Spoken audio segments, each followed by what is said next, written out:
pure pickle. Hello, you are listening to a classic episode of This Week in Geek with either TWIG 1.0 or 2.0 or whatever we called the cruise before I joined on. That's right, this is a classic episode that we're presenting mostly in its entirety. Generally, these are either going to be one of the topic shows, either that or a guest interview, something to that extent. And we wanted to preserve everything as best as we can, but I did want to have a preface at the beginning that some of the closing lines or some of the advertisements and sponsors that we had are obviously no longer valid. We're not going to go in and heavily edit anything when it comes to the closing and that. For instance, we do not have a call-in number anymore.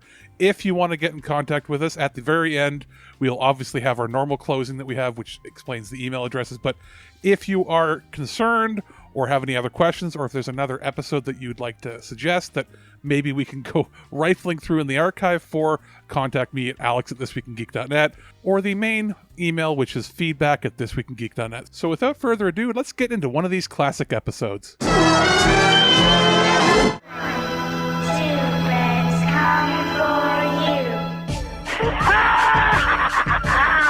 Freddy Krueger here, and you're listening to Mike the Birdman Dodd and the rest of the crew this week in Geek.net. Did you grow up with the NES, PlayStation, Star Wars, cartoons, and 80s TV? Do you like to think who would win in a fight between Batman and the Master Chief? Comics, games, movies, music, and TV. They're gonna tell you everything you need. Superheroes or not, they got your back. They're gonna save the world of geeks.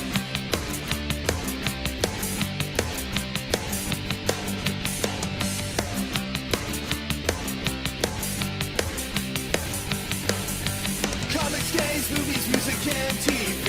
They're gonna tell you everything you need. Superheroes or not, they got your back. They're gonna save the world of geeks. This Week in Geek. This Week in Geek. Hey guys, what's going on? You are listening to ThisWeekInGeek.net's topic show for the month of October. And guys, it feels good to be back here in the studio because it's Halloween time, and there's going to be a lot of really awesome stuff coming up on the site this week. We have a bunch of new DVD commentaries for the original Dracula, the original Frankenstein, and new Warner Brothers release, The Conjuring, which actually is going to be released on Halloween, and that'll be featuring me and David Double D Dennis.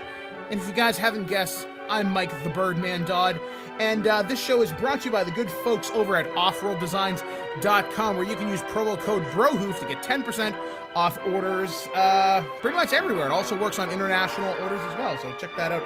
Audible.com, GameAccess.ca, NobleKnight.com, OneUpYourLife.com, SFI.org, Starfleet, the world's largest Star Trek online fan club, and finally, BigandTallMart.com, using promo code GEEK10, get you 10% off orders, $50 or more. But I'm not alone as I trek through the Universal movie monster catalog. I'm joined with my able-bodied youthful ward, The Children of the Night, Scott Bortis. and you will get used to these. And of course, it's not Halloween here on This Week in Geek without my friend. I've been friends with James. Well, I guess I just spoiled the surprise for the last 7 years, actually. Oh, wow. My God, how the hell have I known you this long? Considered common law now. I can't even think back to the first time. Where was it? I think we just randomly. You had just started doing your angry Nintendo nerd videos. I sent you a message on YouTube. It just kept going back and forth. Then we started talking on my show, and then we always would meet each other at MagFest or some convention for at least 20 minutes, half hour. It might have been one of the Screw Attack conventions first, like the Iron Man one. Yeah, back in 2008, it's the first time I met you face to face. My God, such a long time ago. So, as always, James, it is a pleasure to have you here on the show.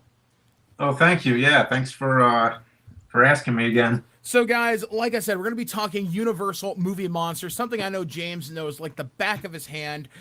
This traces all the way back to 2007's the original Monster Madness when that came out, sort of going through the history of horror, and then was continued on in Sequel-thon, and then with more detail through other Monster Madnesses. Obviously, you can find these all up on YouTube or on Cinemassacre.com if you want to find out more information. So guys, we're not going to waste your time anymore. We're going to hit you with a little bit of a factoid thing we like to call Just the Facts. I am Dracula. I bid you welcome.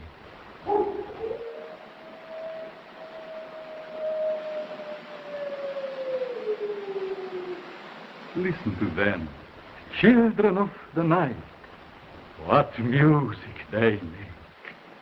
Welcome back, my horror movie fiends, for ThisWeekInGeek.net's topic show for the month of October, and this time we're looking at the classic Universal horror movie monsters and their legacies. Universal Monsters applies to a series of horror and suspense movies made by Universal Studios from about 1923 to just about 1960. The series began with the 1923 version of The Hunchback of Notre Dame and continued with such movies such as Phantom of the Opera, Dracula, Frankenstein, The Mummy, The Invisible Man, Bride of Frankenstein, The Wolfman, Frankenstein Meets the Wolfman, Son of Dracula, Creature from the Black Lagoon, and among many others which are entirely too many to list, and you'd be here all damn day. The studio's leading horror actors were Lon Chaney, Bela Lugosi, Boris Karloff, and Lon Chaney Jr., and the numerous directors would include Todd Browning and James Whale. The era would begin soundless and start with The Hunchback of Notre Dame with Lon Chaney back in 1923, but it was more of a historical drama more so than anything else. The next feature would feature Chaney again, but this time as the legendary Phantom of the Opera. Things began to change as the decade drew to a close, and we would unfortunately see the death of Lon Chaney due to throat cancer, but we would see the birth of something else: sound in horror movies, and the era began with the unsettling gothic horror of Dracula with Bela Lugosi. Dracula would make his theatrical debut and scare audiences in 1931 with Lugosi in the lead role, along with Renfield played by Dwight Frye and Edward Van Sloan as Dr. Van Helsing. This film would introduce many elements that would become a part of the vampire mythos, such as the accent, the cape, the gothic atmosphere, and the crumbling castle. We owe a lot of this to Mr. Lugosi, so thanks for that. Not long after, we would be introduced to the mad science of Dr. Henry Frankenstein, with Colin Clive in the role, and the monster would be played by the man himself, Boris Karloff. The monster would also have a few sequels with him in the role. Heavy makeup and the performance given would shock theater goers at this time. It is one of the only movies I can think of that actually has a warning before it delivered completely straight. We would also get a direct sequel with The Bride of Frankenstein. Universal would churn out more hits like The Animal Trapped Inside the Man with Lon Chaney Jr.'s The Wolfman, and we'd get chills again from The Mummy with Boris Karloff, and even later still with The Creature from the Black Lagoon in the mid-1950s.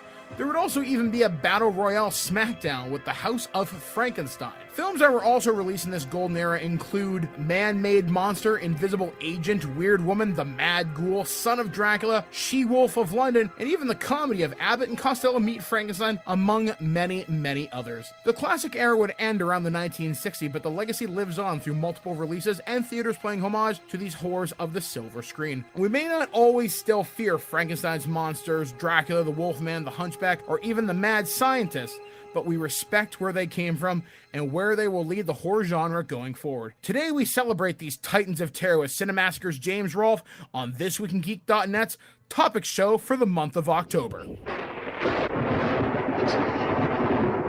It's alive. It's alive. It's moving. It's alive. Oh, it's alive. It's alive. It's alive. It's alive. Oh, in the name of God. Now I know what it feels like to be God.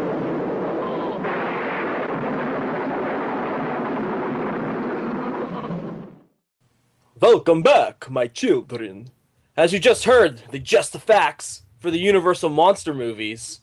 And, man, these movies are classics. They are such fun movies to watch, especially at this time of year. You know, I didn't used to like the idea of Universal horror movies, and I'll tell you why. I always had this conception that they were stupid, they were cheesy, because they were black and white, they sucked. Allow me to say that I was an ignorant fuck. Then you went to college. Yeah, and then I went to college, and I completely recant this. In fact, what we're going to talk about now is how we first discovered these, and I'll go first just to paint you how much of an ignorant fuck I actually am. It turns out a year ago today is the first time that I saw this, so thank you, Get Glue, for tracking when I watch movies. I went to my local theater. They had this double bill, which was really cool. For $6, you could go see the original Dracula and the original Frankenstein. Now, my wife didn't want to go with me. She doesn't like horror movies or black and white movies in general, and that's whatever. So I go, and literally, it's like something out of Frankenstein. Literally, like there's all this fog everywhere. It's a dark night. I'm driving by myself. There's wind whipping around. There's leaves everywhere. Like, it literally seems like a scene out of a horror movie. So I pull up to the theater, and there's me and maybe 7 or 8 other people in there. So not a super successful double bill, but it's people I know that give a shit about this. So I go in there. I do not know what to expect. And I'm sitting in the theater, and Dracula comes up on screen. Now, this is the first time I'd ever seen Bela Lugosi that wasn't, Martin Landau. And I was utterly impressed. Like, I did not expect these movies to clip along so fast, because horror movies back then didn't have to follow, you must be 90 minutes, blah, blah, blah. And I was utterly blown away. Like, I could not believe how entertaining these were. And I could see how other horror movies had taken inspiration from this. And literally, there was a 15-minute break in between Dracula and Frankenstein. So I called up my wife on my cell phone, and I'm like, holy shit, you really should have come. This is actually really good. There's no way you can get bored of these movies, because they were all succinct and so fast. And then Frankenstein came on the screen later, and I'm sitting there just utterly entranced by, I think it's Colin Clive, the guy that plays Dr. Henry Frankenstein in, obviously, Frankenstein. And this guy's presence on screen completely sucked me in. And it was that moment where he starts talking to Dr. Waldman, Edward Van Sloan. And he says, wouldn't you want to know why the sky is blue? What's beyond the stars, etc., like that? And I'm thinking, holy shit, I need to see all of these. And that's how I got into it. So I feel so dumb for loving horror movies like Chucky, Jason, Freddy for all these years and never giving these guys a shake. Oh, so that was just last year, huh? Yeah, just last year. And I've really started to look back at other directors like in the horror genre. I want to go back and see more of James Whale's stuff, Todd Browning stuff, and just see where these guys have come from in movies that they did that weren't horror, because I love their style. So, Scotty, what about you? How did you first discover the Universal movie monsters? Well, the time I first discovered the Universal movie monsters was in a Burger King's kids meal. What? It was like the 90s, and they had like the creature from the Black Lagoon, the Wolfman, like toys in your little Happy Meals there. And that was the first time. I was like 4 or 5, somewhere around there. And that was the first time I had actually like seen these guys. And I'd always had a love. I always loved the way they looked. But it wasn't till later that I actually got to see any of the films. Around that still time period, my family, I guess, because Bela Lugosi was Hungarian, and that's my background. My uncle and my grandfather like had a big love for the guy because he was a fellow countryman. So my uncle would always tell me elaborate stories how we are actually descendants of the bloodline of vampire hunters and stuff like this. All these weird stories when I was a kid, which always really got me interested to see these films. And I saw Dracula when I was little. Bits and pieces of it. I don't remember when exactly it all happened, but I just remember seeing a bit of it at my grandparents' house. I think my uncle had brought it over, and I was a scaredy cat of any kind of monster or horror films. And I was like, oh, if it's on a TV screen, it's probably going to scare me. I don't know what's going to happen here. He's going to jump out, scare me, kill somebody. So I never actually watched the whole thing. Then a few years later, I had gotten The Mummy from the library because I had seen the remakes, and I was like, oh, these are cool. I want to see the original one. And then I watched that with my grandpa as well, and I really liked it. It was something about it, like, feeling like I knew the story already, which was really cool to see, and then see the films from the 1930s. And just comparing both of them as a kid, I thought that was kind of cool, knowing that a film from 1932 was still captivating an audience in the new millennium. But then I hadn't seen any of the horror films until recently, when I actually went out to see them on. I wanted to get the Blu-ray set, and I just wanted to watch all of them to see what I was missing. And that comes to around now, when I finally got to see the rest, well, most of the Universal films. And then finally, James, because I know you had a huge love of these for probably most of your life. How did you first get into these guys? Yeah, I was about 11 or 12 when I first got into the Universal monster movies, and there was no internet back then, so they weren't that easy to find. You'd think these movies would be on TV all the time, but they weren't, or at least I could never find them. They used to show them back in the 50s as part of those shock packages, but our generation wasn't really being exposed to them. However, we were being exposed to them in just different ways, like on cereal boxes and cartoons and stuff. Like the monsters were everywhere. Like you almost knew them even if you didn't see any of the movies. And I think the books that really got me into them were these books by Ian Thorne, the Crestwood House series, and I did a video on that which explains it more.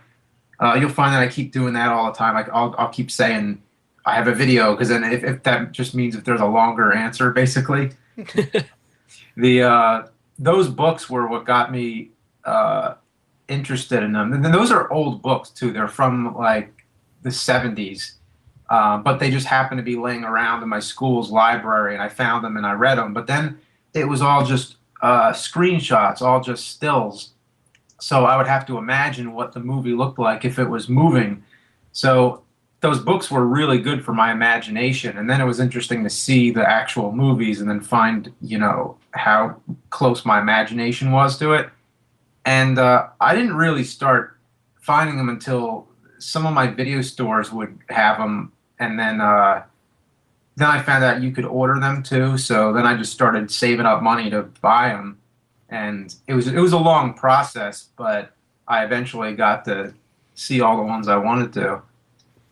So when you started, like, kind of collecting all these tapes, is there one that was maybe particularly hard to find?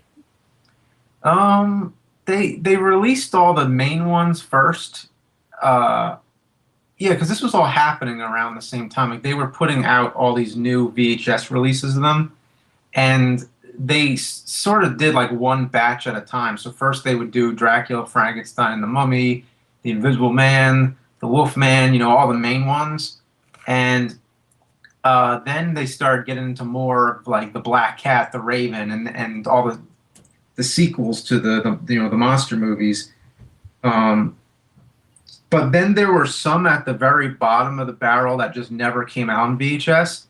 And I haven't seen those until recently because they're really rare and hard to track down. But now that I've been watching those, I know why, because they suck. So there's like one called That's the Spirit. Just all these movies you would never hear about because there's just nothing to remember about them. Oh, and that's the thing. I mean, not everything in the Universal movie catalog is necessarily super memorable or good, which is kind of sad, but all the classic ones pretty much everybody knows and loves. In fact, I didn't even, when I was doing some research for the show last night, and this will kind of transition into what we're going to talk about now, the actual monsters themselves, I didn't realize that for some reason I'd held this thought that Lon Chaney was still the Wolfman. I didn't realize it was Lon Chaney Jr. for a really, really long ass time. You think that was the same actor? Yeah, I really thought it was that, and then I found that out last night. Like, oh, that's terrible. He died of throat cancer before he could ever get cast in Dracula. Although they know that they actually wanted him. So let's talk about some of the monsters themselves. And I was just mentioning the Hunchback there and the Phantom of the Opera, Lon Chaney Jr. Yeah, those are two guys I really wish I'd seen more of. In fact, once we're done this show, probably going to go watch that, actually. Which one? Probably Phantom of the Opera. Yeah, the Lon Chaney Senior one. That's the best one. But both Hunchback and Phantom are in the public domain, and I don't know what it is, but Universal just doesn't want to touch the public domain ones because I guess they just feel it's not worth their time or whatever. So the version of Phantom that always ends up on those collections, like that Blu-ray, that Essential collection that we were talking about earlier before the recording started.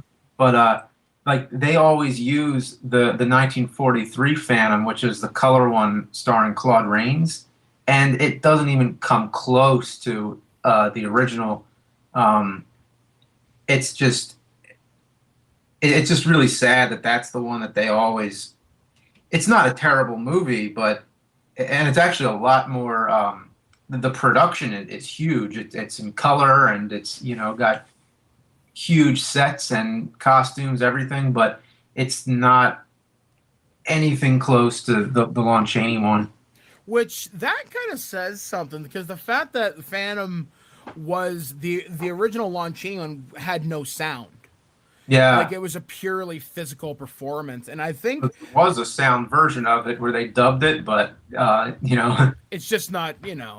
It kind of takes away from it, and that's something that I liked about the Phantom character, because I've seen all the stills of it, and there's something that very much disturbs the shit out of me. There's something about that very gaunt face of Lon Chaney that's just it creeps me the fuck out, actually, for lack of a better phrase. He was great with makeup because he did all that makeup himself.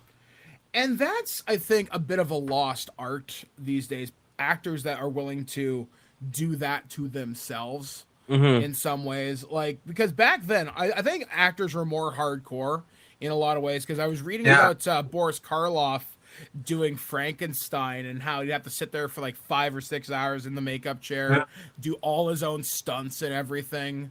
And he would go home in that sometimes, too. Oh, my God. That's awesome. And it seems today like we have stunt doubles, we have all these prosthetics. Back then, I don't know, it was more elbow grease, and I can really appreciate that more. Well, I also think it comes to the fact that a lot of those actors at the time came from a theater background too. Yeah, and it really helps their performances. And one performance I'd love to point out, because he was a theater actor, was Bela Lugosi in Dracula. He has this incredible on-screen presence. Everybody else, except for maybe Dwight Frye and Edward Van Sloan, pale to him, because whenever he walks in the room, he doesn't have to say anything. It's a face. Yeah, well, you feel this intimidating yet sexy presence. And we do this DVD commentary, which will be out next week, and we talk about it. Like, he's unconventionally handsome in a way that unnerves a man, yet a woman is kind of drawn into it, I think. And it's because of the physicality I think he had by being a theater actor. He knows how to overact at just the right moment to really convey the physical part of the role. And when he speaks, you want to listen. Like, every word he says is important to what will happen to you next. Yeah. And that's something I can't think of any actors today, and that's probably ignorant to say, but I really can't, at least off the top of my head, who have that kind of presence. Kristen Stewart. Yeah, clearly. You know what? I can't even remember the asshole who played Edward Cullen now. I can't even remember it. Robert Pattinson. Let's get it real here, Michael Dodd. Oh, yeah. And, well, actually, I'm kind of glad and sad at the same time that you mentioned that, because Dracula from these movies is what we think of as the modern vampire. Like, in Bram Stoker's Dracula, he's this decrepit old guy who does get younger as he drinks more blood. But in Dracula the movie, he has these certain physical qualities, the way he dresses, the way he gives this air of high society, nobility, almost. Yeah, like this nobility and yet slight arrogance. Like, I'm better than you. I don't have to tell you that. I'm Count Dracula. Who are you? Exactly. Like, he just walks into a room and you know it. And that's just what we associate with vampires. And it wasn't until probably the 80s is when things started to change for vampires. We got the more vicious ones And then in the 90s, we got the Blade vampires. And then in the 2000s... Are sexy vampires. And it's sexy because it's literally the actor is sexy. Whereas I think someone like Bela Lugosi brought sexy because it was a confidence that didn't need to be conveyed by a fucking ab machine. Don't worry, I would have slept with Bela Lugosi if he looked at me like that. If he started waving his hand, I would have been like, yes, sir. Well, the thing about Bela Lugosi is he has these intense eyes. He very much so. When he's looking, you can see the concentration, and like he's not breaking any eye contact. And it's weird because as I did more research for this, I was listening to a documentary about him. He would only memorize the lines for the movie he was doing in English, so it wasn't his first language. So he'd have these odd pauses and these odd mannerisms to it. Mm-hmm. And when he performed the role, he threw himself 150% into it. And when he stared at you, like there's that great close up in Dracula where the camera kind of starts to push in on his eyes and they're all kind of lit up. And then there's another one where he's going after Mina and he's just about to bite her and the camera pauses on his face again. And just that intensity right there. Yeah, and there's so much silence in the movie too because they were just off of the silent era and they didn't really think to put in music. Mm-hmm. I mean, there is a music track somebody did in recent years, but it doesn't, for some reason, it doesn't work. That movie just doesn't need music. It plays off the tension of it being silent. Mm-hmm. Yeah, and that's while going back and watching Dracula, as you both mentioned, it didn't have a soundtrack. I mean, there are pieces of music that are played at the beginning and in the opera scene. Yeah, and that's about it. The fact that it doesn't have sound, it's an unintentionally tension building element that like Scott had just mentioned, and there are certain scenes where it is so effective that I wonder if the director didn't even know it. And it's really cool too that you said that your first time seeing it, you really got into it too, right? Yeah, like literally, it sucked me in. That's cool. Yeah, because a lot of people have trouble with Dracula, especially because it's very quiet. Mm-hmm. Even as a kid, that was one where I had to see it a few times for it to really grow on me the way it did. But yeah, it's like all that sort of all that just plays to its advantage. Oh yeah, very much so. And again, it's also the unintentional in the sense that it was only 4 years into the era of talkies, so it's like they didn't really have all the pre-established like let's put soundtrack in here while we're talking and stuff. And yeah, because sorry. Oh, but say yeah, and even as the horror movies progressed throughout the years, they knew enough when to play with sound because sound design was still very new in its infancy with this. So yes, it's I don't know. Like I said, this is one of those movies obviously be preserved for all time, and it's something I wish my film professor had shown me when I went to college a number of years ago, because I would have appreciated sound design more because it was absent in Dracula. And yeah, you can pick it up easier, I think, because there's not much of it, so you can be able to notice where these things are happening.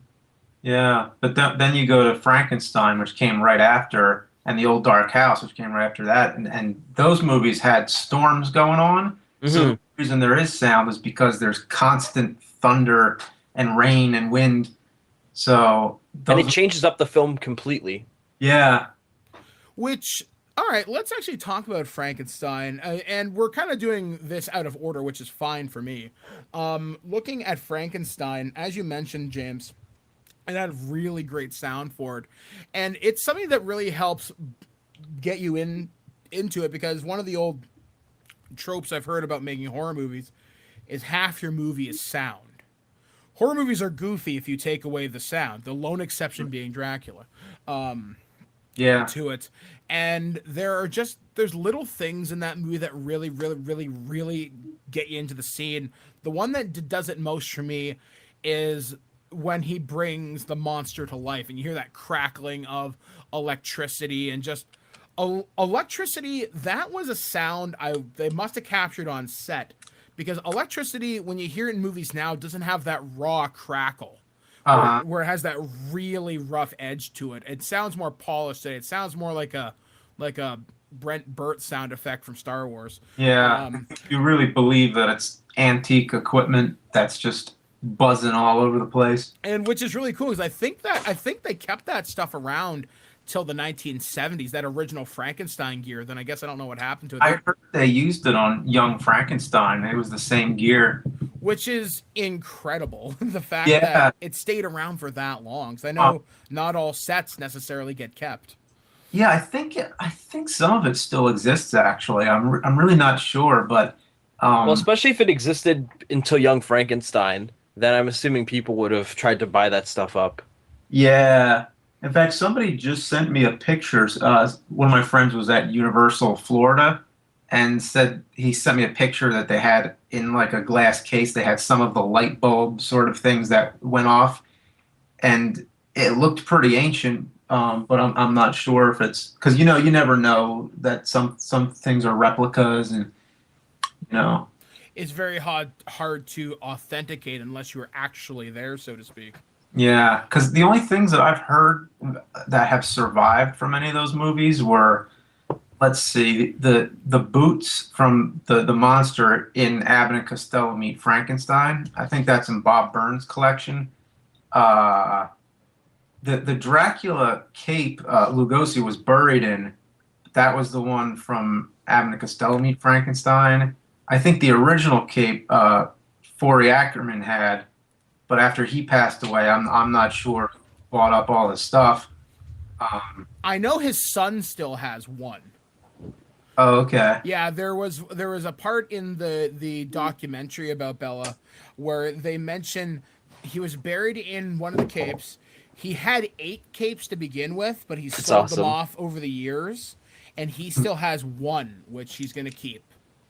So I'd like to know where these all ended up. And I know there aren't many movie posters left from this era either. I used to watch this show. I think it was called Hollywood Treasures. Yeah, that's a great show. Yeah, you see some really neat shit on there. Oh, I know. And they found an original Frankenstein poster, and I think it went for something like 10 grand. Oh my gosh. Those are so beautiful, though. And there's the original Mummy poster that Kirk Hammett from Metallica bought, and it was because he put out a horror book that's all his collection, and it's crazy. The Mummy one, I can't remember the number offhand, but he just went to this guy's house, dropped down, I'm going to say like tens of thousands of dollars in cash on the guy's table, and he still didn't want to give it to him. He eventually got it, but it was like the only Mummy poster in existence. Oh my gosh. Holy shit. That's awesome. The art behind these things are beautiful, though. Oh my god, yeah. In that Blu-ray set from Universal, you get these postcards, and they're all replicas of the original movie posters. In fact, I was actually saying this to my friend Dave. Looking at the poster for Frankenstein, that is genuinely, I think, one of the best looking posters that I've ever seen for a film. And because it literally seems like it's popping out at you, and it just has this style that captures the makeup, it captures the contours of Karloff's face, and it has this really neat color gradient to it that, they didn't have Photoshop back then. So there was a real artistry behind these things, as opposed to the movie posters of today, which are just 2 big heads Photoshopped with some stupid text over it. X-Men Days of Future Past, I'm looking at you. And it's just, there's such a beauty to all these. And even seeing the Mummy, him and his makeup all wrapped up, Dracula, there's actually something called the Dracula Archives on the Blu-ray, and it's set to music, the music that was played in the beginning. It's like the full suite. Swan Lake, and it's just Dracula posters. And it's really neat to see some of the different. Yeah, there were a lot of posters for those movies. Because when you brought up the Frankenstein one, I was going through my head thinking of which, because there's like so many different ones. Mm-hmm. Yeah, but I think I know the one you mean, though. There is one that I like, and it must have been an Italian release, and it's one where it's Dracula hovering over Mina, and I wish I could remember the actress's name. Something Chambers, wasn't it? It'll probably come to me. Someone's probably yelling at their mic right now. And Those it's posters I have are 20 years old and they're still on my wall. I bought them when I was 13. oh my god. I tend to trash my posters, and I've had some really nice ones over the years. I had an original RoboCop. They're so cool. Like I just couldn't, Bear to rip them. they're not originals or anything like that, but they're just if you watch the nerd video for Frankenstein, those two posters in the back, those are the ones I mean. Actually, where was I going with this? Oh, right. So the poster that I'm talking about is one where Dracula's hovering over Mina, and there's just like a little bubble off to the side. And that's something that I did notice about those movies.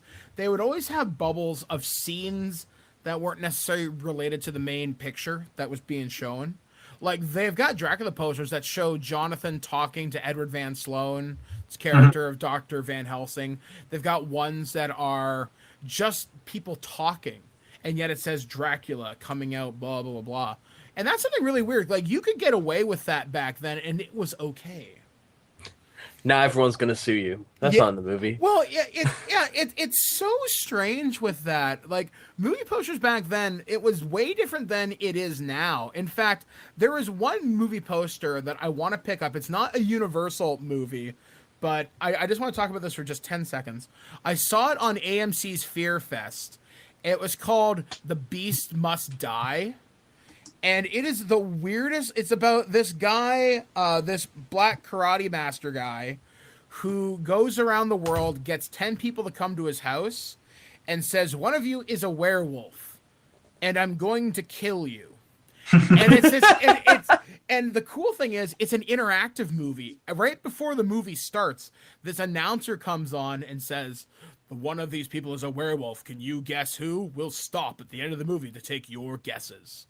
And it's really, really, really neat. And it also has this weird, funky synth soundtrack to it, too. It's really weird. I think it came out like 1974. James, if you get a chance, you should check this out for next year's Monster Madness, because it's so weird, but so awesome. Okay. Peter Cushing's in it? Yeah. Yeah. It's But strange. it's interactive, like it was interactive back then? Yeah, like they stop the movie at the beginning and they stop it right at the end. Is it kind of like William Castle style, like the Tingler and stuff, where they stop the movie and? Yeah, they like kind of stop it, and then it kind of plays out like Clue, where they drop hints about it throughout the movie. That's awesome. There's a couple of red herrings along the way. The ending is really neat, that I'll say, but it's the weird performances in it that I really enjoy, and I actually started looking for a poster for it, because I'm thinking, I guess I just became a horror hipster. Like, I like this movie. You've never heard of it. But back to the show at hand. So when we look at some of the other movies that come out of the Universal era, another one that I wish I'd gotten into and very much differed from some of the other films was The Wolfman. And The Wolfman it made a man into a monster because it wasn't necessarily the fact that he wanted to be this. That's the way it was. And it brought a different type of humanity to it, because you look at Dracula, he is an evil dude. There's no questioning that. Yeah. Frankenstein is literally, he is without fault because he is like a child. At least in the first Frankenstein. When you get to the other ones, there's more deliberate action. And with the Wolfman, he has this animal inside of him, and he can't control. Yeah, and I think that's something that audiences really got back then, because that's another thing too. Watching these horror movies, there is a lot of commentary there that may not necessarily be intended, but I think really is. I mean, for example, and then we'll talk about the Wolfman. In Frankenstein, they stop the movie at the beginning, and this guy comes out and tells you, this is a movie that explains life and death. If you have a weak heart, well, we warned you, because you would see the digging of the graves. You hear the dirt hit the coffin, the guy hanging right at the very beginning. And when they bring Frankenstein back to life, we all assume, yeah, it's a dead body being reanimated, correct? So put yourself in Frankenstein's shoes, those very large shoes, for just a minute. Imagine, if you will, you are the guy waking up in Frankenstein's body. As far as you know, The monster's body, right? yeah. Okay. You are, Get it right, Mike. Yeah. So you wake up in the monster's body, you're dead. Imagine if you wake up from that. Imagine the utter terror that you've come back from something. I mean, even if that wasn't an abnormal brain in that body, that would drive you insane. The fact that you've now cheated death, that you are back. I mean, and some people might say, yeah, I beat death and give it the finger. But just think about the existential terror of what that means. You either confirm there's life after death or there's not. And that knowledge could literally drive you insane. And that's why I look at Frankenstein as a more sympathetic, childlike creature, especially after he accidentally kills the little girl, because he assumes she will float too, just like those flowers. Especially in Bride of Frankenstein, he really starts to mature and everything, and you really see more sides of the monster. Yeah, and with the Wolfman, you get this idea that, as a man, he has this, men are expected to behave a certain way, civilized. We are not the creatures that roam the forests. Well, he is kind of a wolf. He's chasing girls down and stuff. Yeah, because there's a scene in the beginning when he's peeping on that girl through her bedroom, and then he goes to the shop and he says, I want those earrings you have on your bedroom desk. You know the ones you're just trying on? How do you know this? Oh, I'm psychic. Oh, okay then. Yeah.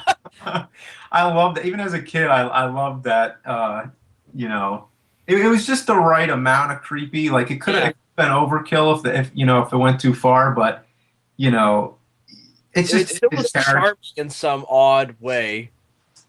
Yeah, it's like you kind of like the guy going into the movie, and then he becomes the wolf. You really do feel sorry for him. What happens? And that's something that I think's neat. The fact that he does turn into this wolf creature and can't really control himself through it. And then, like I said, he is creepy. Yeah, and he's the only one of the monsters that played the monster in all the sequels. So I think like it really became his character. Like nobody else could play. Like they've had many people into the Frankenstein monster makeup and the Mummy and all that, but the Wolfman could only be Lon Chaney Jr. Wasn't he super happy to be typecast because now he's made his mark, or was that Karloff that had said that? I can't remember. I think they all were happy with what happened with them all, but Lon Chaney Jr. was he felt really pressured though, because they start billing him as Lon Chaney Jr. That wasn't even his real name. It was Creighton, but because they were trying to make him into the next Lon Chaney, he felt so pressured that he actually was just... He just like kind of cracked under it, so to speak. He definitely cracked. At one time, tried to commit suicide. That they on that Blu-ray thing, and that he blamed it on the Wolfman, which is really sad. But well, that actually kind of brings me up to something that I didn't expect to talk about, but it's rather kind of poignant. Almost everybody from these movies, with the exception of Karloff, I'd say, had a real tragedy to them. Yeah, he was the one that kind of made out best for himself. I'm not sure why that is, but yeah, you always heard stories that Lugosi, they just didn't give him... They would usually put him as a minor character a lot of times as time went on, and he didn't have as star power kind of thing. Yeah, I think he even took a big cut and pay for Dracula because he played him on stage 1,000 times. He wanted to be Dracula, and I think he took a smaller pay than somebody else would. So I've heard all different things like that. Yeah, there was one story about Lugosi kind of going off that, how he was typecast. He loved it and he hated it at the same time. And it was actually funny. So this kind of contradicts something you said in one of your videos, but then again, maybe you have more resources than me to answer this. Mhm. It was said that Lugosi was offered the role of Frankenstein. Yeah. He screen tested for it, and the director hated it. So Yeah. then they offered it to him, and for years, Lugosi would say he made Karloff by turning down that role. Yeah, there's two stories. Yeah, like I've heard both. That most of my life, the one I always heard was that Lugosi turned it down because with Dracula, he was, he would be able to show his face and his voice, and it was very different than what he wanted. He wanted to, because he came to America wanting to be like the hero character. He wanted to be the star, and then Frankenstein was kind of getting away from what he wanted to do. But I have also heard the story about James Whale just didn't like it, and he wanted to use Karloff. Yeah. Another guy who makes the Universal movies for me because he played Fritz and he played Renfield is Dwight Frye. Yeah. This is a guy, his performance in those movies is unparalleled. Mm-hmm. Although my favorite is probably Renfield because he's got the crazy eyes. He does, very much Yeah. so. Like he's Especially almost... the Sorry, Sorry. Scotty, go ahead. I was gonna say the transition you see from him in the beginning of that film to the mild man. Oh, hello, Mr. Dracula. Count Dracula. Here's your luggage tags. And then once you see they open the door in the boat, and you just see the complete transformation. When I was watching it the first time, I thought it was a different character. I wasn't sure it was the same actor when I first saw the movie because it's just such a drastic change, and he plays it off so well too. Yeah. Well, it's interesting actually if you think about it. He's playing. If it were sticking to the book, the guy in the castle would have been Jonathan Harker. So he actually is playing the Harker part and the Renfield part, but they made it both Renfield for whatever reason, and then they made Jonathan Harker a separate character. But one of the things that happened to Dwight Frye is it turns out this guy, huge family man, really, really, really, pretty much by all accounts, a really nice and upstanding guy, died on a bus of a heart attack in 1943, I think it was, or 41. And and obviously he never lived to see what his legacy would become, for though respected in his day. Another one that would happen was Clive Owen. Clive Owen. Clive. Yeah, Colin Clive. That's it. Yeah, not Clive Owen. I always get that confused. He allegedly was this huge drunk on set, and the scenes where it's over the shoulder, there's somebody holding him up. Which is really terrible because he's another one of these guys who has this presence. He walks into a room, you listen to him. And I think it was his performance that I think gave me a lot of insight into Frankenstein and what the Frankenstein doctor means to me, is the fact that he wants to do good for the good of mankind, but he flew too close to the sun, so to speak. And there's this ego too kind of thing. Yeah, like he's gonna change the world, but it will be him. It will. Yeah, be he me. becomes God. It's me. God created man in his image. Frankenstein creates his monster in his image. And while That's what he thinks. And for all intents and purposes, life after death or reanimating dead flesh, that's a good thing. That can save lives. That means no longer do we have to fear mortality. But yeah, obviously it drives them nuts. Mm-hmm. And it's really sad to see the actor of Colin Clive decline and eventually die of complications from tuberculosis in his later years, because I would love to see what this man could have accomplished later on, because the roles that he played were really, really good. I'm trying to think of other people that had a tragedy with this too. I know Bela Lugosi, as he got more and more typecast, I know at one point he went through 3 agents in 3 years because he just couldn't find work, which is really unfortunate. When he died in the 50s, I'm very glad that he got buried in his cape. One last performance, so to speak, to kind of take with him. Mm-hmm. Although Karloff, he was quoted in the documentary. I found the thing that I was talking about there. He talked to his daughter. He said he was very happy that he was typecast, because that means he made the role his own. He made his niche impact on film, and he was happy for it, which I think is really, really, really kind of cool. The fact, because a lot of actors these days who get typecast aren't necessarily happy with it. I know Mark Hamill wasn't super happy with it for a long time, because they're like, oh, that's fucking Luke Skywalker. And then when he broke out in the voice acting roles, you know, he was no longer Luke. He was the Joker, and he could do these other roles. Some of them questionable, like the Guyver live action movie. But one that's more awesome that no one knows about is a John Carpenter proposed television series called Body Bags, where he plays this ex-baseball player who gets his eye stabbed out, and he takes the eye of a killer and tries to kill people. It's really cool. You should check it out. It's from Shout Factory Scream Factory collection. But getting back to where we started, another, I don't know, where should we go with the next movie monster? Because one I don't have any experience with is The Mummy. I've only seen the remake, and I hope to Christ it doesn't have a lot to do with the Brendan Fraser thing. Oh, yeah. Well, I just did The Mummy as Monster Madness this year, so you could go to that for my long answer, I guess. But yeah, so yeah, what about The Mummy? What makes him scary? The Mummy is kind of like the original zombie, really. Yeah. It's just, but I like the idea of the zombie being more decayed. So I've always thought of, if I were to do a Mummy movie, it would be just bones under bandages. But the original Mummy takes it a totally different way, which is really good. It's actually a lot like Dracula, but it's like if you just took Dracula but made him a mummy instead.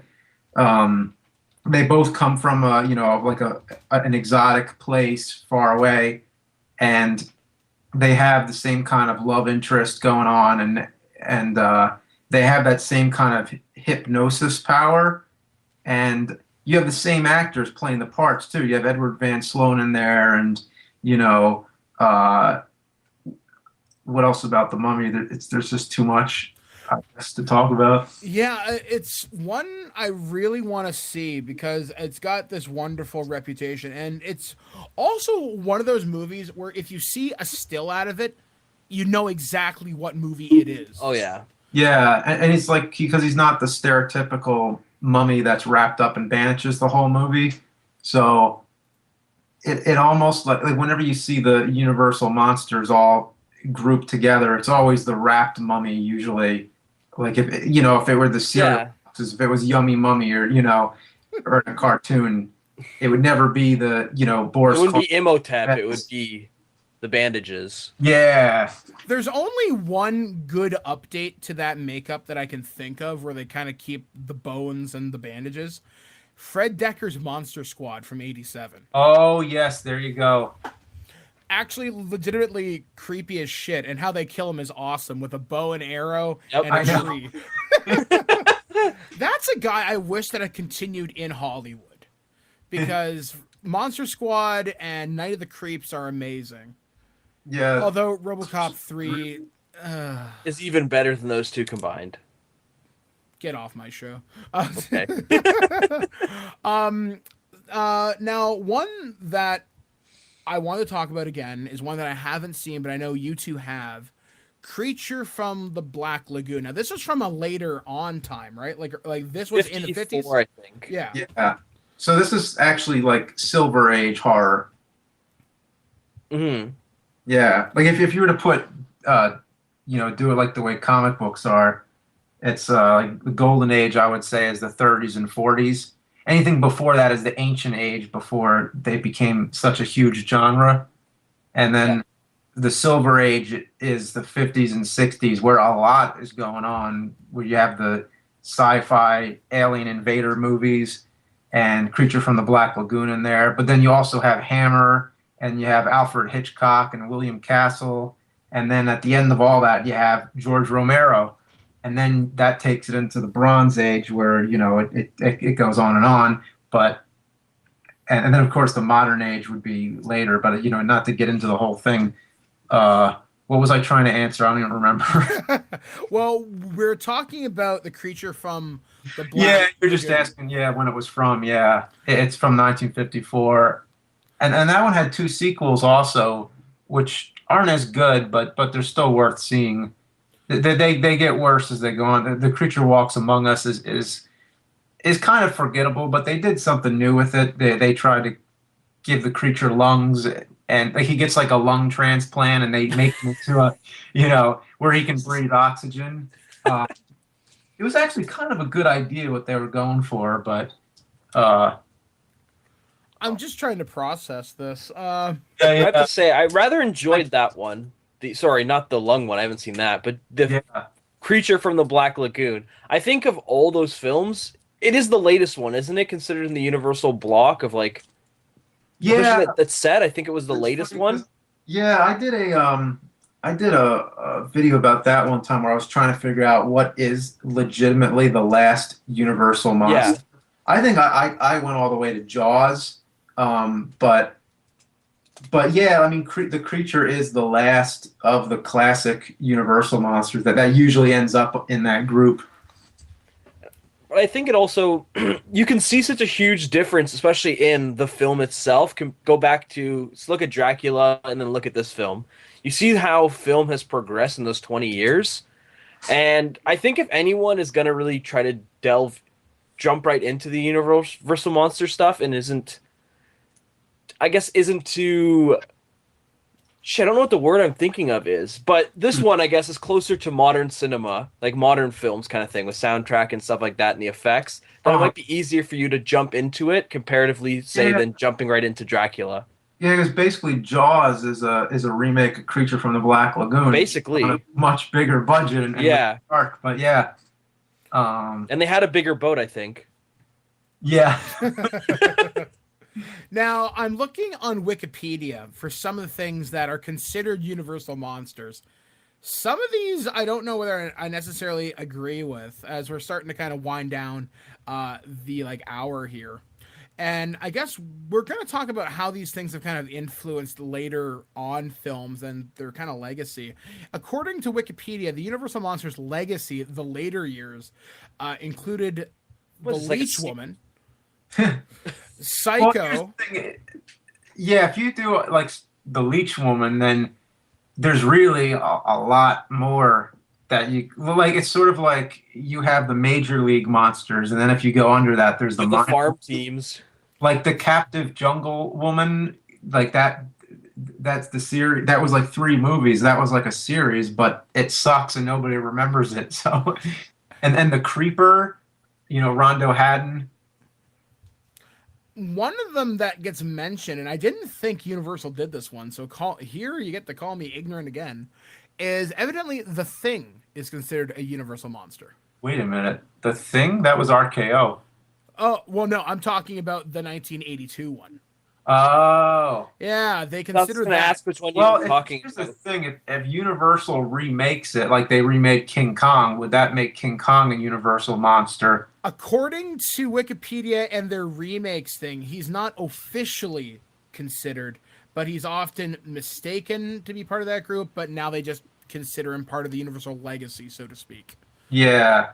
Psycho is a sort of iffy territory because Paramount made that film, but it was shot on Universal backlot, and Universal also owns all the rights to it. Like they, if you get the DVD to Psycho, it's from Universal, and it's a big part of their backlot tour. So of course, it seems like Norman Bates would be a Universal monster, a psychological monster, but a human monster, I guess I'm trying to say. Now, they do have some other questionable entries, and I'd love for us to just kind of riff on this for just a couple of minutes. Darkman. What? Liam Neeson is considered a monster by Wikipedia. Oh, okay. All right. Well, we do have to mention The Invisible Man, of course, because that's one of the main ones. That's one that I haven't seen. Once again, on my list to watch tonight before Halloween.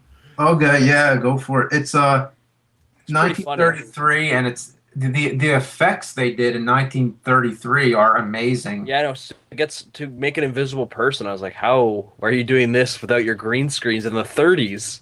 Yeah, it was really complicated. And that was the same year as King Kong. I think 1933 was just a very, very prolific year in effects. But sure. The voice, though, Claude Rains has such a good voice in that. And then you have Vincent Price in the sequel. So it's all those Invisible Man movies are pretty good. And then there's even all those spin-offs like Invisible Agent And Invisible Agent sort of reminds me of Indiana Jones a little bit because it takes place when like Hitler is trying to get a hold of something. Invisa-Hitler. What's up? Invisa-Nazis. Invisa-Hitler. Exactly. He's trying to use because it actually takes the idea of what would happen if there really existed invisibility, and what if it got into the wrong hands, and World War II is going on, and basically, yeah, you nailed it. The Nazis are trying to get a hold of the power of invisibility. I'm thinking of the comedic aspects for my own sick, twisted humor. Yeah, I'm not gonna lie. If I had invisibility abilities, who the hell am I kidding? I'm not gonna get off the couch. It's like it hasn't even been explored as much as it could, which is why I've been waiting for another Invisible Man movie. Let's make it happen, James. Yeah. Well, we did have Hollow Man. We can bring back Kevin Bacon. Another considered a universal monster, and I can kind of see this because it kind of has its roots in the 50s, would be Tremors.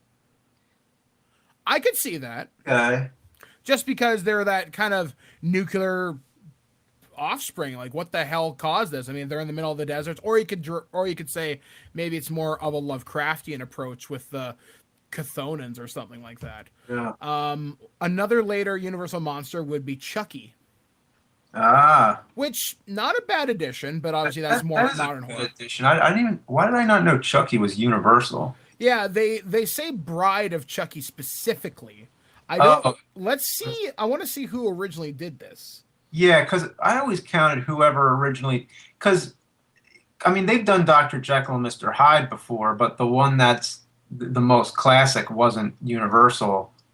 Which there's several versions of Jekyll and Hyde actually. I mean, there's ones that go back to where they don't even exist anymore, but then there's like the 20s version with Barrymore. Then you have the 1931. I guess it was late 31 or early 32. I think it was late 31 with Frederick March. That one is the best. Then you have the one with Spencer Tracy in, I'm going to say 1940 or 41. But then Universal, I think the first time they probably did it was Abbott and Costello meet Dr. Jekyll and Mr. Hyde with Karloff. So it's always a matter of who does it first. And that's actually one thing a lot of people mentioned that is the T-Rex from Jurassic Park a universal monster. And I always felt they didn't invent the idea of a killer T-Rex. No. Go back to Valley of Gwangi or The Lost World. Lost World, yeah. So it's doesn't King Kong have? I haven't seen the original. Isn't there the T-Rex in that? Yeah, exactly. So I always count what they do first. Like I mean, actually, that's kind of contradicting too, because it's not like they did the first Dracula or the first Frankenstein, but who made it? They did the most iconic and well known. Yeah.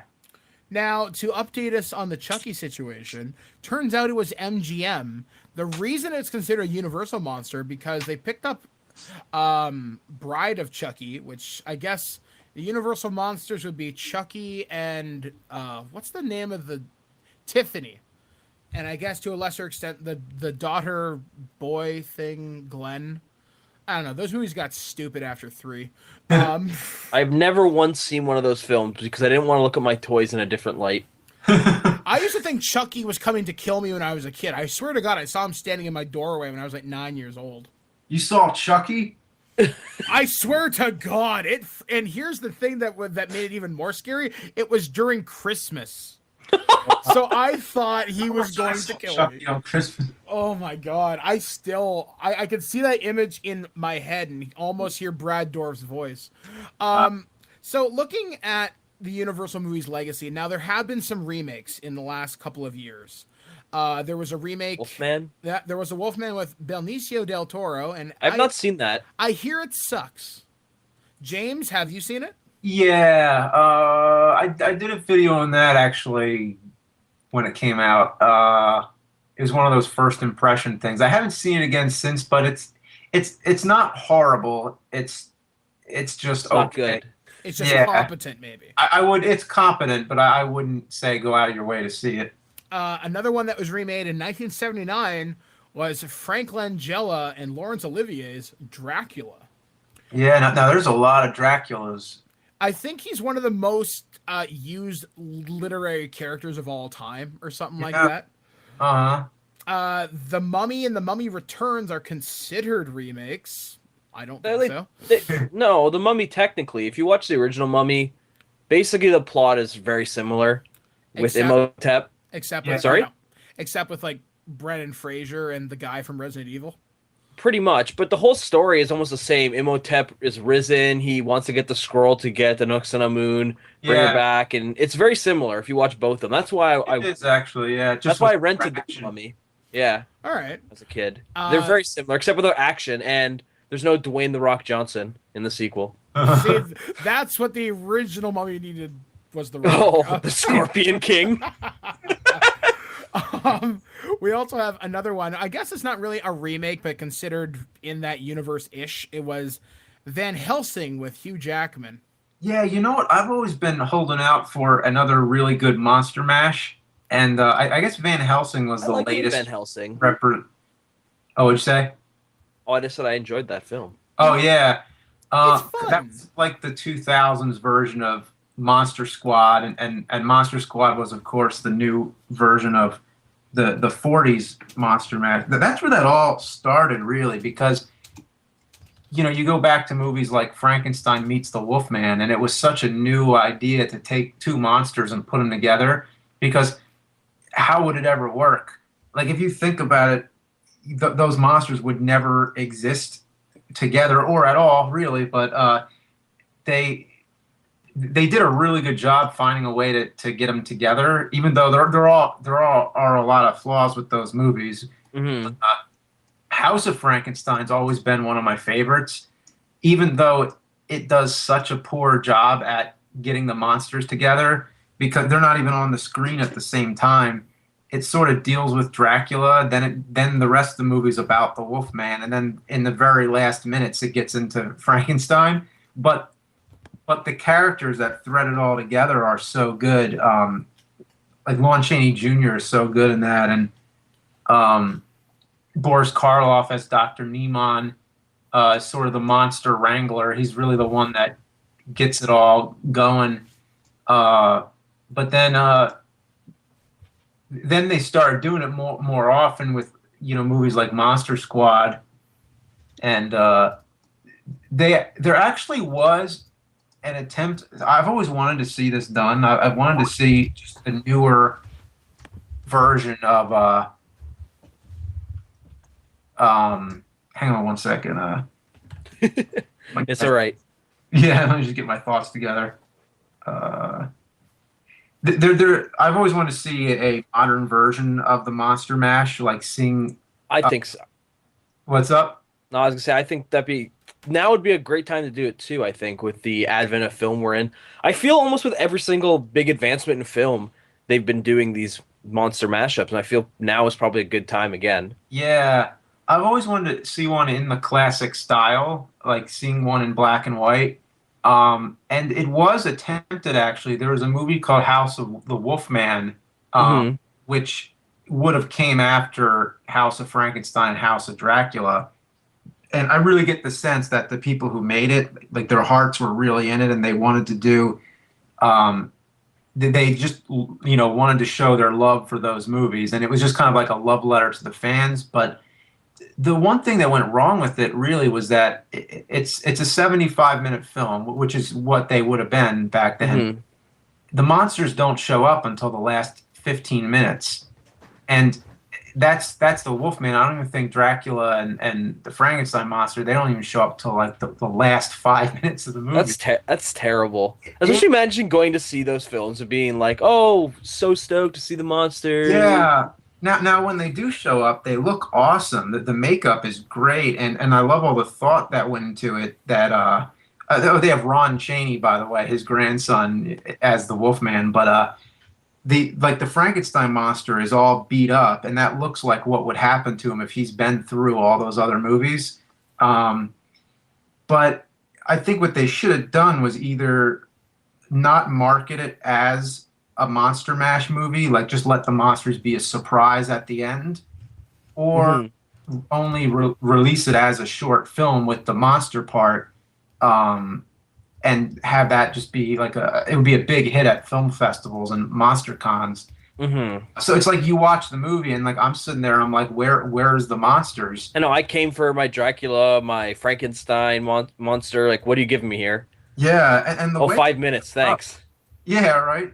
But the way they show up, especially Dracula and the Frankenstein monster, they just show up and it's random.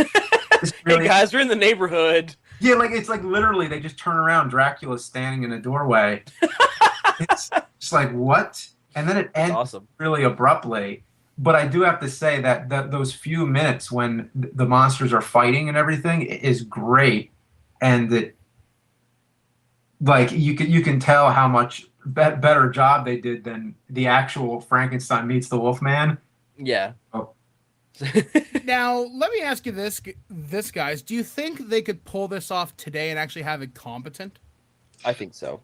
Like another Monster Mash? Yeah, like a true, like I'm not talking Freddy versus Jason where it's up to you to decide who really won that one. Do you think they could pull off a classic Universal Monster Mash, and would it be a box office success? I think they can, because right now is a big era of throwbacks. Look at Pacific Rim. You have The Artist. It's a big throwback to an older style of film, to older films people grew up with. And I feel they really could now. That seems to be a very popular thing to do. And I think that they could do it in such a way that you'd get film people and you get a new generation of people who all know about these characters but have nothing really in their mindset and their idea of pop culture. So I think it would be a hit just because of how iconic they are. Yeah, and it's one of those things where you don't need to build a lot of backstory. Everybody knows these things. Yeah. And that's something the Universal movie monsters have done better than anything else, at least from that time period. They are a part of our culture. They literally are cultural icons in the regard that it's...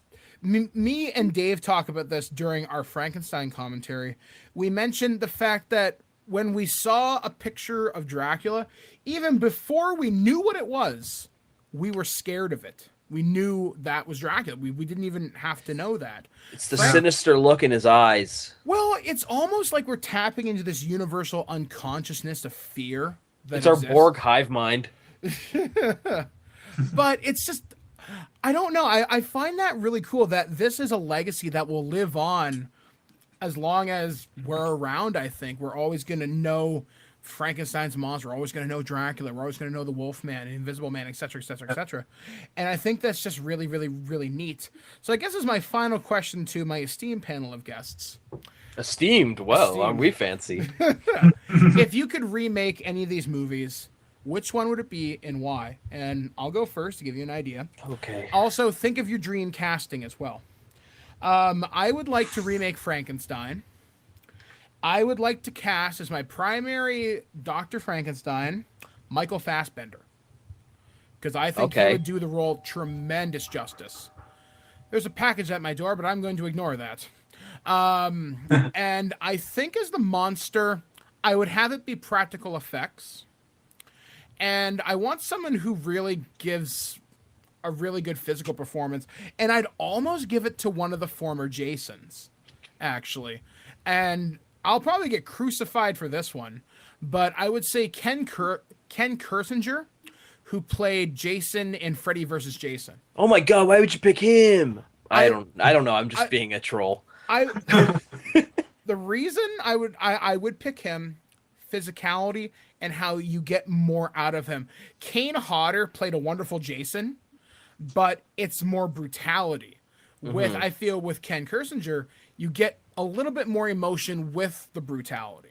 So I think if you gave him a Frankenstein role where he's more the innocence of a child, but he has the brute strength of, well, a brute, I think it might be remarkably interesting. My dream director for this might be Darren Aronofsky for this one. So let's go to you, Scotty. Oh my God! Please don't go to me. I'm still trying to think. I haven't. All right, there, James. What about you? I guess if I had to pick one, because I'm going with the Monster Mash theme, I would pick House of Frankenstein. And I think the first thing I would do is get more monsters in it and have them all interact a little bit more with each other too.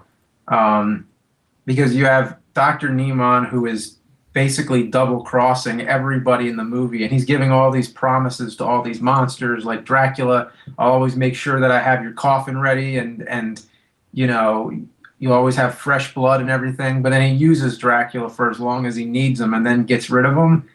I always felt he would be doing the same thing with the Mummy and just like pull off his bandages at the most inconvenient time. I think there'd be a lot of comedic potential in it. As far as casting, I haven't really thought about it yet. There's just a lot of characters to cast. So Just find a way to put Chris Rock in there. I don't know why. Chris Rock, let's see. He could be Blackula. Blackula. All right. Actually, James, you would know the answer to this question more so than anybody I could possibly ask. Now, there was Blackula, which was a blaxploitation film. Yeah. Was there ever a like Blackenstein or Yes, anything? there was. Holy shit. There was, if I'm correct, there was also Dr. Black and Mr. Hyde. My God. I mean, they made every kind of movie they could in the 70s. It was just, you know. Blackie is the Black Mummy. How would you do a black invisible man? Now that's interesting. I don't know. I mean, it could be done. I'm actually surprised it hasn't. Okay, here's your YouTube challenge. Make us a non-racially offensive. Oh, well, then you can't do it. Oh my God, that's so racist. Just kidding. Moving on. The Black Invisible Man. If you can make this happen, let us know. But the thing is, those movies kind of will pull on those like stereotypes. I mean, he wouldn't really be black technically if he's invisible, because if you're invisible, you're whiter than white. You're just you're clear. So he'd be a black man with a white man problem. I don't know. I don't know. We are going to hell for this conversation. I'm already in hell. All right, Scotty, what about you? What's the monster movie you would remake dreamcasting? Oh my gosh. I'm not good at this. I know I want to do a Dracula because I love that character so much, but it's been done so many times. But I always thought there's new ways you can do it, I think. Yeah, there are for sure. I like the plot they had, like the story in the original. Like, I'm just trying to think of who I'd have as a Dracula who can kind of captivate somebody with that mesmerizing feel when you see them on film. Yeah. See, that's the hardest part, because right when you said a remake, that was always what hit in my head. But just trying to find someone who could do it now, almost in a similar light to Bela Lugosi. Well, you know what? Christopher Lee's still alive. Get him back. Yeah, we saw him in The Hobbit. He had to sit down for all his acting roles. Yeah. Oh my gosh. Holy shit. Sorry to break the mood here. I just got this awesome package from Ubisoft. Right okay. now. I have this giant Assassin's Creed press kit. Where the hell am I gonna put this? In my hands. My wife just what the hell? Okay, awesome. Now she's handing me food. Anyway, moving on. Sorry, guys. That was very distracting. I almost think Hugo Weaving could pull off a Dracula. I could see that. Instead of Dracula, it should just be the Castlevania movie. That'd be awesome, actually. Lee as Dracula, but have it be like kind of like the beginning of Symphony of the Night or something. Exactly, with Alucard, and he's coming like, "Oh, I'll defeat you." Yeah, and he gets killed like in the beginning. So Christopher Lee Dracula is the first boss. Yeah, Christopher Lee. There's no better way. And then so he kills Dracula, and then the title screen comes up and says Castle fucking Vania. The rest of the movie. Amazing. I think then the rest of it would be all about putting Dracula back together, like in Castlevania 2. So it would be Christopher Lee as like a ghost, and it would just be his voice, because then all you need him for is just to like digitize his face, and then that would be a way to get him in the rest of the movie. Because obviously you're not going to get Christopher Lee to perform as Dracula. Weaving in there. It's Alucard. Oh boy! Actually, supposedly they are still making the Castlevania movie.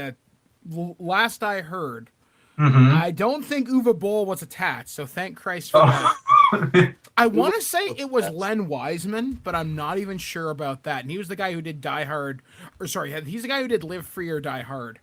But I'm not sure about that one, so consider that one up in the air. So guys, we pretty much reached the end of this conversation. We had a lot of really good talks on this, and I'm really happy to see that these movies can still be appreciated today. Oh yeah. And it's not necessarily, they don't have like the best special effects. They don't even have the best acting in them sometimes.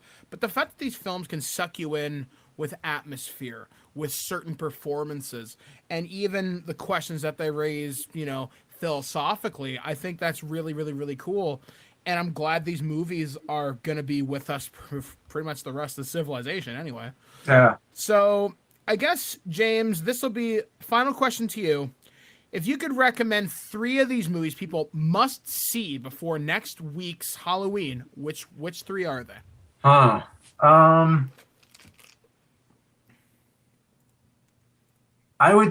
want to pick one of the Wolfmans, but you know what? Like if I were to just pick 3, I think a great trilogy to watch is Frankenstein, Bride of Frankenstein, and Son of Frankenstein. Have you guys got to Son of Frankenstein yet? Not No. yet. Yeah, when you get to that one, it's my favorite. That grew on me over the years, but don't go into it expecting much of the monster. It really isn't the monster's movie. It's more about the actual son of Frankenstein, played by Backbone.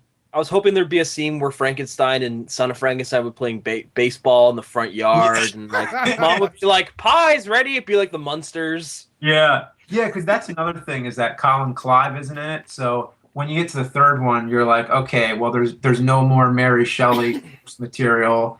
You don't have Colin Clive. Karloff is in there again, but he's mute again.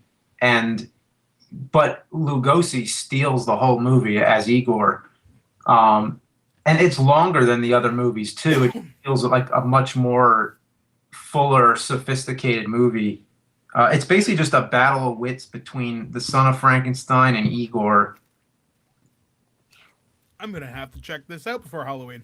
For sure. Yeah. So those 3, those are my 3 picks. All right, then. I think for me, if I were to recommend 3, I would definitely recommend, obviously, Dracula and Frankenstein, and I would say The Wolfman. So the 3 ones that I've seen and enjoyed the most so far. Scotty, what about yourself? The ones, I think, to get somebody into this, someone who's a fan of, say, I guess isn't really a cinephile, they say, I'd probably throw Creature of the Black Lagoon, just because it still has a lot of similarities to more modern cinema, not in regards of Dracula, which would be my second choice would be Dracula, because coming off of the talkie right into the talkies, it's so awesome to see this, that it's only 4 years into this whole new thing of film, and just the way you see great acting from Bela Lugosi just doing the show in that.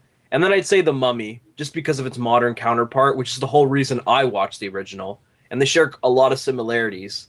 So you wouldn't be so lost seeing that one either. All right. Can't go wrong. You know what I do have to mention, though? Frankenstein meets the Wolfman. Just because I just got to give like an honorable mention, just because that was the first one that I saw. And it opens with the best cemetery scene ever and ends with one of the greatest monster fights ever. So you just have... I think that's a really entertaining one that could hook somebody in, because it hooked me in. My honorable mention might be Abbott and Costello meet Frankenstein. Yeah. So I guess, James, since this is going to be airing today, October the 24th, what's coming up on Cinemassacre over the next week and leading up to Halloween? Oh, well, we have one more horror series to get to, and that's coming Weekend at Bernie's. Weekend at Bernie's. Like I said last year, I was hoping for some Weekend at Bernie's, but there's only one sequel. Especially when he's a zombie in the second one. Well, you know what? You're not too far off then. Ooh, exciting stuff. Also coming up on the show for This Week in Geek. Well, we have a couple of DVD commentaries coming up. I know people are going to give us hate mail for Dracula and Frankenstein, because it was Dave's first time, my second time, so I know we get a few things wrong, but you're coming more for the conversation there. Same with Frankenstein. And then we watched The Conjuring, the latest release from James Wan. The guy who did Insidious. That's coming out on Halloween. Plus, you can find, I think we should have the conclusion of our role-playing Call of Cthulhu podcast over on TheseWarriorsAreTerrible.com, where I play a veteran World War I soldier who has a itchy trigger finger and is immensely fucked up. And also more episodes of the Untitled Mike and Laura Project, Last Exit to Ponyville, because Season 4 is coming up. And for the topic show for the month of November, we're going to go back through 50 years of space and time. We're looking at Doctor Who, the entirety of the franchise, leading up to, we'll probably release the episode on the Day of the Doctor, so save the date, November 23rd. For that, I'm looking forward to it. Nice. So guys, for This Week in Geek and Cinemassacre.com, we have been... That's your cue. Which one of us? I'll go first. Okay. It was me, Scott Bordash. Yeah. Yeah. Oh.